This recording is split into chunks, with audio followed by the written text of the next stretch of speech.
Hello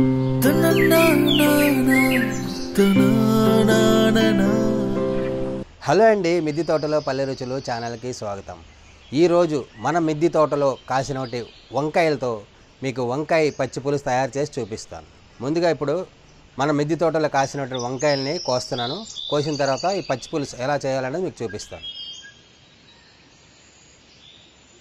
వంకాయ పచ్చి పులుసు కావాల్సినటువంటివి కొన్ని పచ్చిమిరపకాయలు, 3 వంకాయలు, కొత్తిమీర, కరివేపాకు, కొంచెం చింతపండు, 3 ఉల్లిగడ్డలు, కొంచెం ఆవాలు, జీలకర్ర, ఎల్లుల్లిపాయలు, కొంచెం నూనె, కొన్ని ఎండుమిరపకాయలు, కొంచెం పసుపు, కొంచెం ఉప్పు, సరిపడ ఉప్పు. ముందుగా మనం వంకాయలు కాల్చుకుందామండి. వంకాయలు కాల్చే ముందు కొంచెం ఆయిల్ రాసుకోవాలండి. వీటికి ఇలా ఆయిల్ రాసుకొని వంకాయలు మనం కాల్చుకోవాలి. చాలామంది ఇలా డైరెక్ట్గా గ్యాస్ మీద పెట్టి కాలుస్తున్నారండి. అట్లా కాల్చొద్దండి. ఎందుకంటే ఈ వంకాయలు అనేవి మనం తినే వస్తువు కదండి, హెల్త్కి మంచిది కాదు. వీలైనంత మట్టికి మనం ఇట్లా కట్టెల మీద కాల్చుకోవాలి. లేదంటే కుంపటి ఉంటుంది కదండి, కర్రబొగ్గులు, ఆ కుంపటి మీద వేసుకొని కాల్చుకుంటే మంచిది. ఇదిగోండి వంకాయలు కాలిన తర్వాత నీటిలో వేసుకుందాం. ఇదిగోండి కొంచెం చల్లారాలి. నీటిలో వేసుకొని మొత్తంగా బొగ్గు అయిపోయేటట్టు కాల్చుకోకూడదండి. కొంచెం మరీ పచ్చిగా కాకుండా మరీ బొగ్గు అయినట్టు కాకుండా మామూలుగా యావరేజ్లో కాల్చుకుంటే బాగుంటుంది. ఇదిగోండి ఇప్పుడు ముందుగా చల్లారింది. చల్లారిన తర్వాత మనం దీని మీద ఉన్న తోలుని ఇలా తీసుకోవాలండి.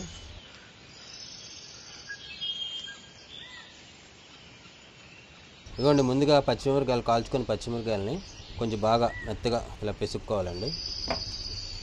ఇలా రెండిట్లని, ఇది మిక్సీలో వేయొద్దండి. మిక్సీలో వేస్తే అంత రుచి ఉండదు. చేత్తని వీలైనంత మట్టుకి మీరు చేత్తని నలుపుకుంటేనే మంచిది. ఇదిగోండి వంకాయని ఇలాగా మెత్తగా పిసికిన తర్వాత ముందుగా నేను కట్ చేసి పెట్టుకున్నాను ఉల్లిపాయలని, ఇవి కూడా దీంట్లో వేస్తున్నాను. ఇదిగోండి ఉల్లిపాయలు వేసుకున్న తర్వాత ఒక 3 స్పూన్లు సాల్ట్ వేసుకోండి. ఇప్పుడు వేసిన తర్వాత దీన్ని మెత్తగా ఇలా పిసుక్కోవాలి. ఇలా ఎందుకు పిసుకుమన్నానంటే ఉల్లిపాయలకి ఉప్పు అనేది పడుతుందండి.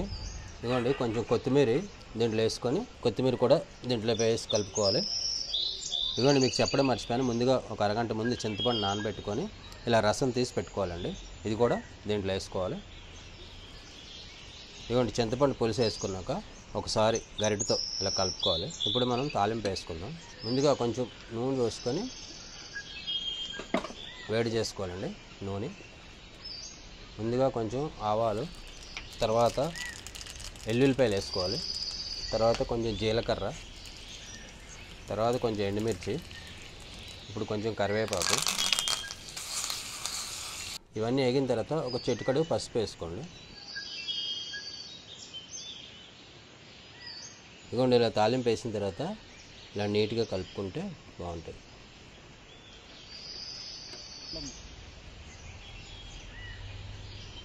ఇవన్నీ పచ్చి పులుసు రెడీ అయింది. అసలు చూస్తుంటేనే ఆ వాసనకి అన్నం తినాలనిపిస్తుంది. కొంచెం అన్నం పెట్టుకున్నాను, నేను ట్రై చేస్తున్నాను ఎలా ఉందో. ఈ పచ్చి పులుసు కాంబినేషను ఆలుగడ్డ కర్రీ అండి, చాలా బాగుంటుంది.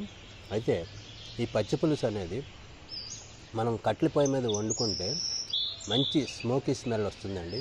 చాలా రుచిగా ఉంది. మీరు కూడా ఒకసారి ట్రై చేయండి.